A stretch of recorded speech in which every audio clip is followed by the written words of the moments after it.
Tonight we're driving the 2025 Polestar 3, a highly anticipated car from Polestar.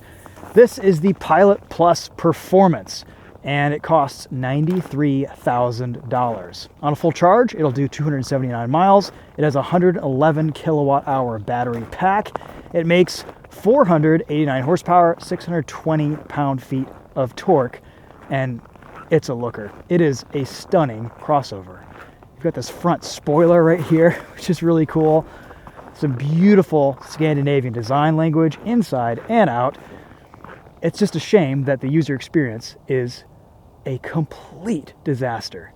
I've spent 4 hours with this car and I'm ready to hand the keys back. It has just been one of the most frustrating and infuriating cars I think I've ever tested to live with and use. It starts with this card. They don't even give you a key, they just give you a card. About 40% of the time, it doesn't work. It's supposed to just open up when you walk up to the car, but you usually have to just swipe it against the door. And it's not right here where you think it would be, it's right here. There we go. Now we can get inside. Beautiful interior. I will give Polestar credit where credit is due. They've made a huge improvement on materials and just kind of overall aesthetic in here. It looks amazing. It feels very high quality. This feels like a $100,000 electric car interior. To turn the car on, you got to put it in drive. Key not found. Okay, so we got to put a key somewhere. Is it here? Is it here? We don't know. There's nothing, doesn't say anything. Maybe it's right here. There we go. Okay, now it's on. You used to be able to just press the brake pedal and the car would turn on, but instead you have to take this card out of your pocket every time. And it's huge. This wouldn't fit in the wallet. All right. Everything to control this car is in the infotainment. So that's what we're going to talk about. It's a huge vertical tablet screen. It's very responsive, which is nice. But if you want to open the glove box, it's in the screen. If you want to adjust your mirrors, it's in the screen. And you have to use these non-button buttons that show you what they do on this screen to adjust them. Probably one of the worst ideas I've ever seen implemented in a car. Tesla started it, and they should have just ended it right there. Steering wheel, same deal. What's wrong with just a button right here or a button right here? Speaking of buttons right here, we get 2 buttons for 4 windows. So you get this very dimly lit display that shows you whether you're selecting the front or the rear windows. There you go. We can open and close those. Press the button again. Open and close the rear windows. Very nice. It was a bad idea when Volkswagen implemented it, and it's still a bad idea now when Polestar has implemented it. At least we get brightness controls right here, which control the center display, the big tablet screen, and the head-up display. Appreciate that. Ambient lighting also kind of changes a little bit too, depending on how much light is around the vehicle. Let's see, what else do we have here? We have climate controls. Those are all pretty straightforward, and it's nice that these kind of save their settings, what you last set them to. Temperature adjustments, pretty straightforward there. You've got a full climate control menu right here, and if you ever just want to get out of whatever menu you're in, you press it down there, and that'll take you out of it. So super responsive screen, one of the best screens that I've used in 2025, kind of right up there with Tesla, I think, in terms of response speed, which is nice. You've got a bunch of different settings. Driving assisted settings, pilot assist, lane keeping aid, roadside information, distraction alert. Pilot assist in this car is completely infuriating and almost unusable because it is constantly prompting you to put your hands on the wheel while your hands are already on the wheel. So we'll test that out once we get on the road a little bit later. We've got, reverse camera. This is interesting. So you're driving around, you want to pull into a parking space, but you want to be sure that you don't hit the curb. So you hit the camera button, and all it does is show you the 360 cam, even though you're in drive and you're going forward. So you have to go here, hit the front-facing camera, and that'll show you the front-facing camera. Or let's say you're just parked and you want to go in reverse. Again, most of the time, this is very inconsistent. It doesn't really happen with any rhyme or reason. It'll just show you the 360 cam. It won't show you the reverse cam, so you can't see anything. You can just see the 3D 360 view around You can scroll around with your hand, but that doesn't really show you a whole lot. It doesn't default to the split screen, and there's no setting to kind of have it default like this. Most of the time, it just shows you the 360 view, and then you have to go into the screen every time and press these buttons. That seems like a software thing that could easily be fixed. We do get some neat quick access controls. So down here, we have, oh gosh, oh, they just went away because we haven't used them in a while. We have one pedal drive.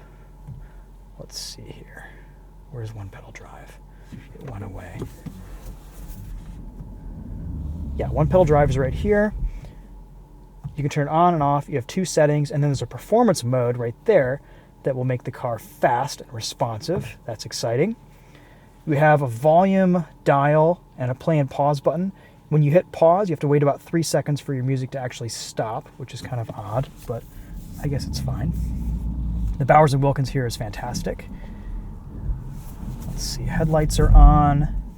Windshield washer controls are pretty straightforward. You get a 1 and a 2 setting and an auto, and you push in to wash. There are two buttons though. The front button is the front windshield, and the rear button is the rear windshield. So you have to kind of be careful which one you press. Let's hop outside and show you guys the rest of this car, and then we'll take it for a drive. Okay, you know, I'm complaining a lot here, but it really makes me wonder what the reason is for all these design choices. This user experience is just a disaster. Is it cost cutting? And if it is, why is Polestar implementing such cost-cutting measures on a $93,000 car? Is it design? Why is Polestar/Volvo designing features that are distracting, dangerous to use while driving when they're a safety-focused company? I really don't know why car manufacturers do this. Tesla started all this crap, and some of it they've implemented very well, and some of it they haven't. And everyone else just seems like a copycat that just feels half-baked, unfinished, and it's really frustrating because it's absolutely infuriating to use and live with. I've spent 4 hours in this car already, and every time I drive it, I get more and more angry and frustrated with the user experience and the lack of control that you have over anything. Oh, you also can't control your following distance with Pro Pilot Assist. There should just be a button for that on the steering wheel. It's just so stupid. Anyway, we have 22-inch wheels on 295/35 winter tires. These are Pirelli winter tires. The front has two 65/40s. Taillights look cool. I mean, as a design study, this car is absolutely gorgeous. It is just a stunner. Just look at it.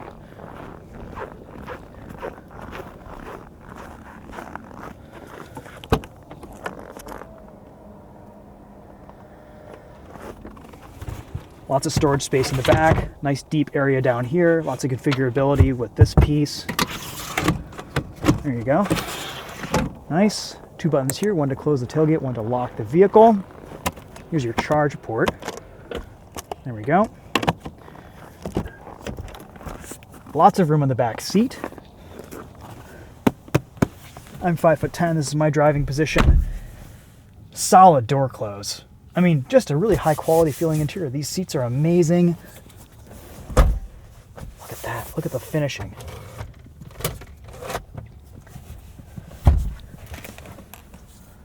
It looks good. But man, there's your...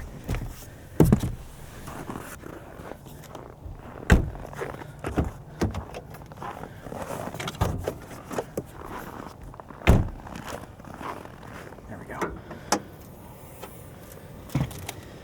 Tiny little frunk there.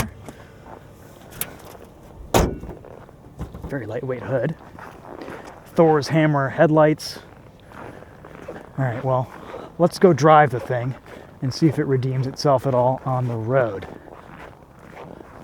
It is fast. It is very capable.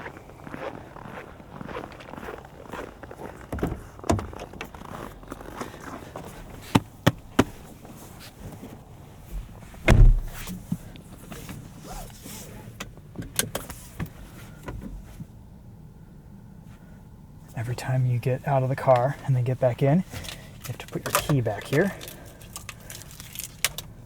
Great. Love that. Okay, now it's on. Reverse camera's working that time. Oh, now it's not working. Okay. CarPlay, good to go.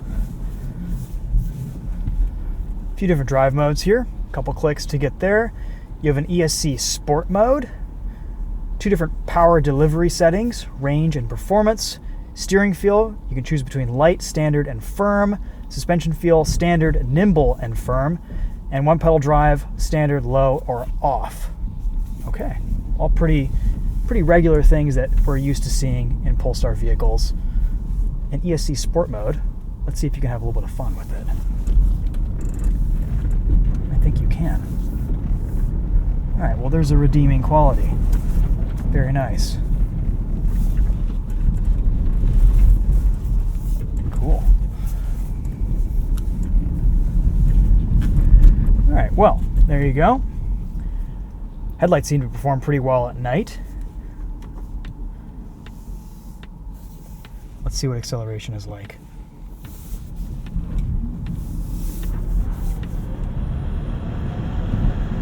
It's quick.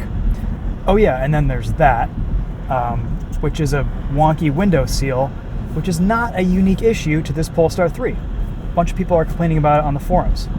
So we'll just listen to that the whole drive. We've got a pretty responsive throttle in this performance mode. It pulls, it's quick. Turn it off, and there's a little bit more throttle blending on and off, which is nice. That's probably how I drive the car in most situations. 1-pedal drive has really strong regen, especially in the standard mode. You can easily come down from speed to a stop. Doesn't quite have the same tuning as the Polestar 2. I feel like it's a little bit rougher, a little bit more performance-oriented in this Polestar 3. Everything about this car is a little bit tighter. The steering, the responsiveness from the throttle.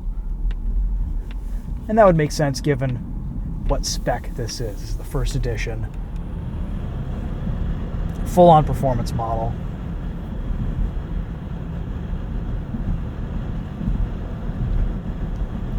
All right, here's how you enable cruise control, just like you do in a Tesla. Pull down on that stalk. And then you can adjust your speed down here with these non-button buttons. Hold to skip 5 mile an hour, or just single press for 1 mile an hour changes. No distance control, so not sure what's going on with that. We have pilot assist, which will help us with steering, and there's no way to turn that on and off quickly either. You have to go into the settings and do that. There are about 3 different menus. Take your eyes off the road for about 10 seconds, crash, and then you can turn off your steering assist, which is great.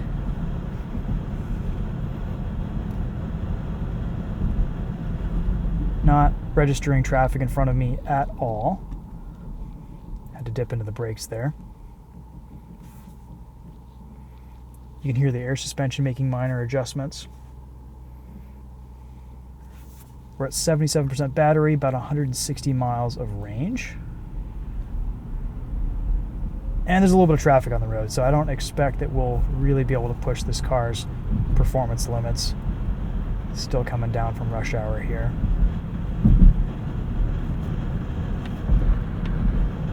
Turn signal sounds cool. Go back into performance mode. I like that that's a quick access button. And we do get a few different displays here. Map, driving assistance, etc.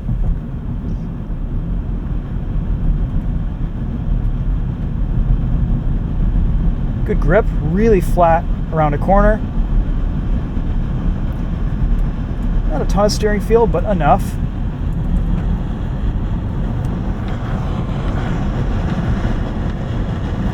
And very fast. All right, pilot assist, bring us down to 75 miles an hour. We do get lane change assist, and it'll kind of prompt us to tell us, hey, you can go in the left lane now, it's clear. We're gonna turn this on so we can kind of see what vehicles are around us. Now my hand is on the steering wheel. Let's see how many times it prompts me to put my hand back on the wheel. Just a short section of highway here. Oh, keep hands on steering wheel. My hand's on the steering wheel. There it is. It's about every minute it prompts you to put your hands on the steering wheel, even though your hands are already on the steering wheel. What else do we have here? I've not tested the sound system. Not sure how well I'd be able to hear it with this wonky window seal.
One of the best sound systems in a car. The Bowers & Wilkins here is phenomenal. It's amazing.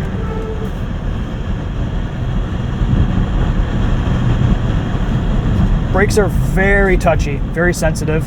Luckily, you don't need to dip into them very often with one pedal drive.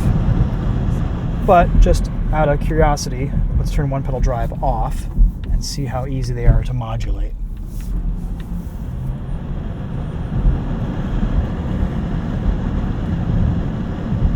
Off throttle, coasts nicely. Decent pedal feel. It's just that coming down to a stop can yield a pretty strong lurch sometimes.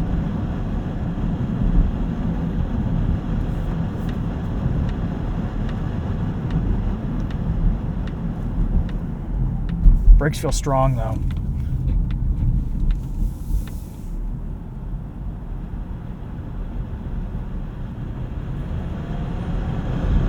Doesn't really feel that much faster than the Polestar 2 used to.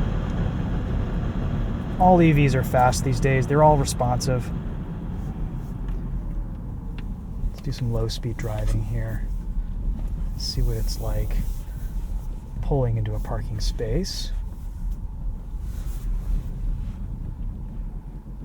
Yeah, kind of tough to modulate the brakes.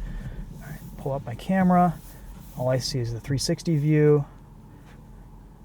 What about put it in park and then reverse?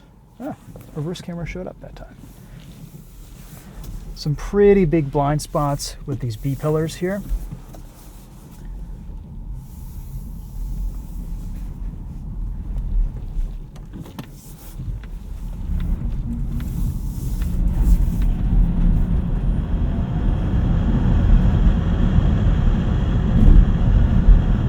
I think I prefer one pedal drive, and the mode 2, or the standard mode, is the way to go.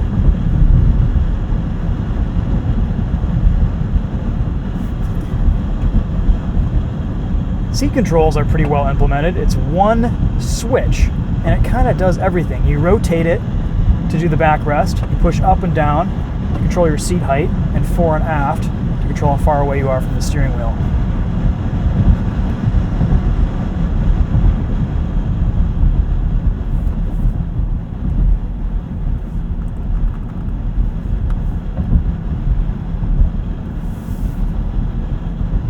Steering assist seems to work pretty well on a back road too, with limited visibility. We've got some snow on the right line,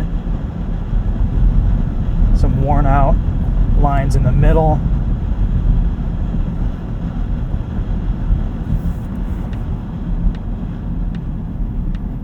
Strong regen off throttle there. We've got regenerative braking turned back on here.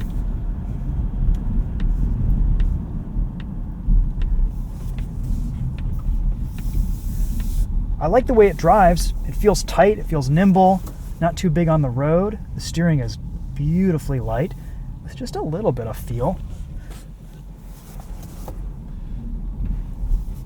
There's lots of clicking going on. I don't know if that's the suspension or HVAC or what the deal is.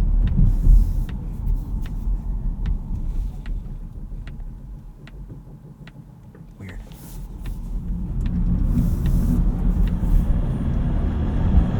All right, let's take us out of performance mode, drive normally for a minute. What about brights? You get auto high beams. Those seem to turn off pretty quickly when it sees another car.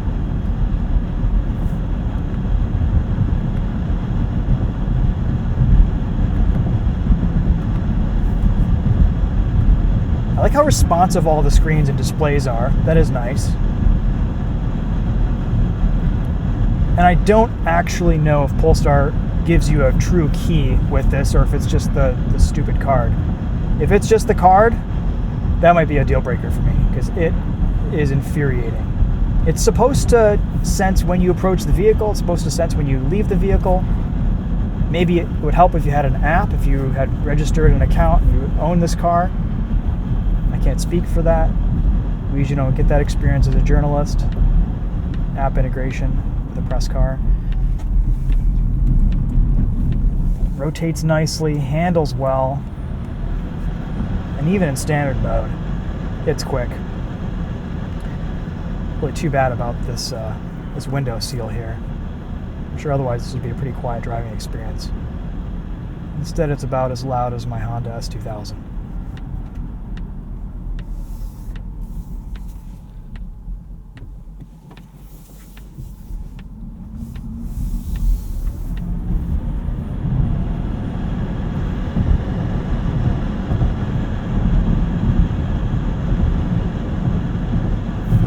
What if we go in and change some settings? Suspension. Nimble. Steering feel. Firm. Let's do it.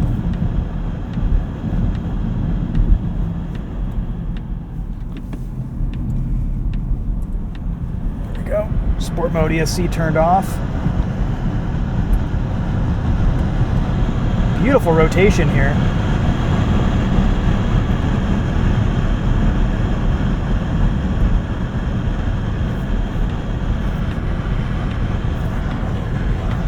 Not too stiff and nimble mode.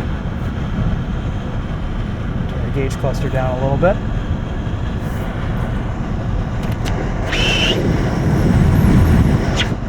Yeah, there is no helping that window seal. Alright. Pilot assist, back in action. Let's test out the lane change assist. You have to hold it. Nope. That's not working. Okay. Not sure why that's not working. All right. I'm going to turn my turn signal on. It's going to start changing lanes. That time it worked. Keep hands on steering wheel. My hand is on the steering wheel, and I'm applying torque to the wheel. Okay.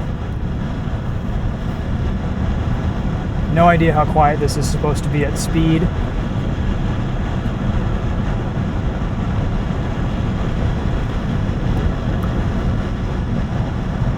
I can't even see where these buttons are. I can kind of feel where they are, but I have these two lines. I know that's kind of the middle point for the buttons.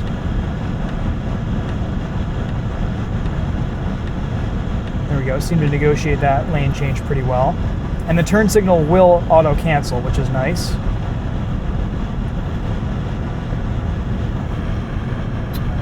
Let's see. It doesn't seem like there's any way to adjust following distance. You're just always kind of at whatever distance the car deems appropriate and acceptable. This, if I were in the left lane and I were following at this distance, people would just be passing me all the time.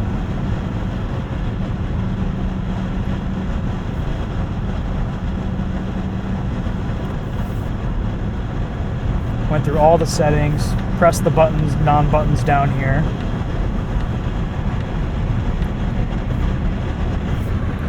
All right, performance mode. Let's see how she handles. Hard on the brakes, turning in.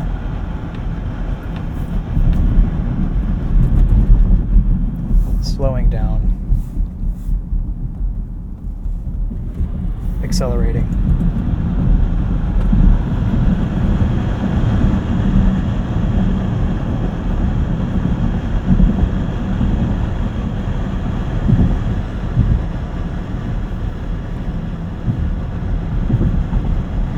I think there's a certain point where minimalism and control simplification actually has the opposite effect, and that it overly complicates things.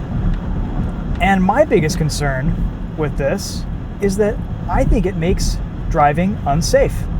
I actually don't feel comfortable driving this car. It's day 1, hour 5 behind the wheel, but I actually don't feel safe operating this car because of how many distractions there are and how little control you have over this car's features for things that you would be using often. Like, I would like to turn off the steering assist and ProPilot Assist at the press of a button, but I can't do that. I have to go through about 4 different menus to get there, turn that off, then turn it back on again if I want it again later. The drive modes, again, all that is whatever. You can just leave this car in one drive mode and it's perfectly fine.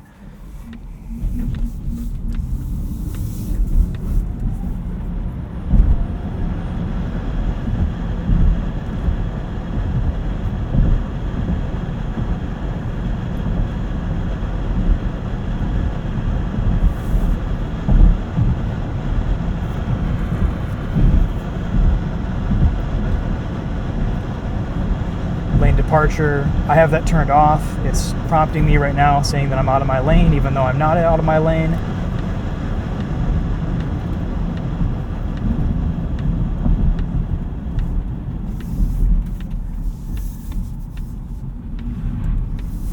For a second generation product from Polestar that honestly was pretty dialed in with its Polestar 2. Never drove a Polestar 1, unfortunately. This feels like a very half-baked product that's just trying to copy a lot of stuff Tesla did 10 years ago and doing a pretty poor job at it. I don't know what the thinking was here. I really don't. And I'm very disappointed because I wanted to absolutely love this car because I think it's gorgeous and we need more beautiful Volvos / Polestars in the world, especially kind of sexy lifted wagons. But man, I cannot, with everything that has gone wrong with this car in my few hours of driving it, it's just been an infuriating experience. Maybe I'll make another video later this week, see if my mind has changed, but I don't know. I don't know if it will. I don't see it changing.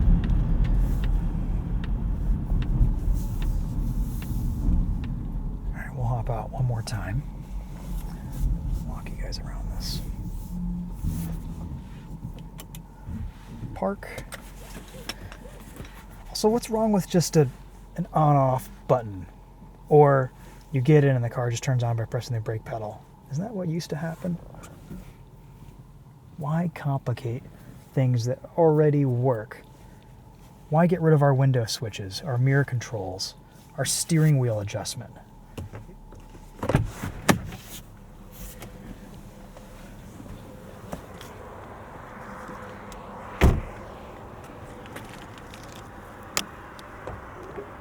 we go. If you just walk away, it just stays unlocked.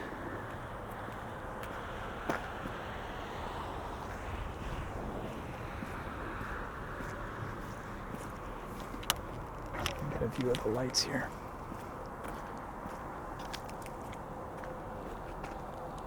Can't really see much.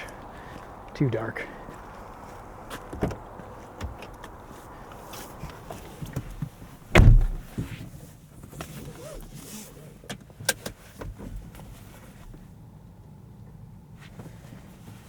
Do you really have to do this every time? You get in the vehicle. Key not found. Valid key required to start. Pilot assist unavailable. Oh, that's just because I pressed the drive button too many times. Okay, how do we get to CarPlay? There it is.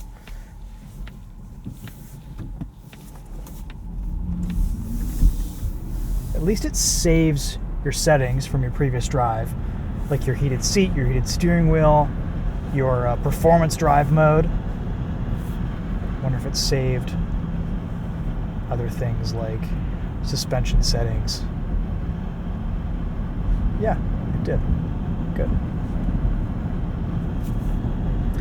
I don't know, guys. What do you think about this? There's a lot of great things about this car, but it's been such a mixed bag for me that this is the stuff I'm focusing on and kind of dwelling on in this video, because it's just simple stuff that shouldn't even be an issue that so many car manufacturers are getting wrong these days. And this is honestly one of the worst offenders that I've driven recently. Aside from a Tesla, where everything is integrated in the screen, maybe I would get used to this car after living with it, and maybe the key issue wouldn't be a problem if you had an app on your phone or if you actually had a physical fob. But why would Polestar just give a journalist a regular key fob if that exists? I don't know why we always get these stupid cards. There's some things here that can probably be fixed with software, but just a whole lot of head scratchers here in terms of the user experience. Sorry, this is kind of a Debbie Downer video, but this is honestly how I'm feeling about this car right now. Just been getting more and more frustrated with it the more I use it and the more I drive it. There's a lot of stuff here that needs to be worked out and fixed, and I hope Polestar listens and they just make cars simple and easy to live with. I honestly think one of the biggest deal breakers with buyers these days is just the over-screenification of everything. I understand cost cutting in a $30,000 car. Okay, maybe getting rid of a few buttons saves a bit of money here and there. But for 93 grand, not having controls for some stuff, I think is just inexcusable. I don't know. Do you guys agree? Do you guys disagree? Do you think this is the right direction?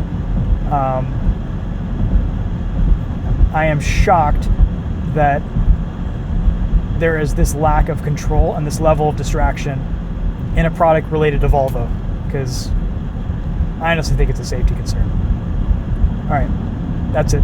That's the end of the video. Rant over.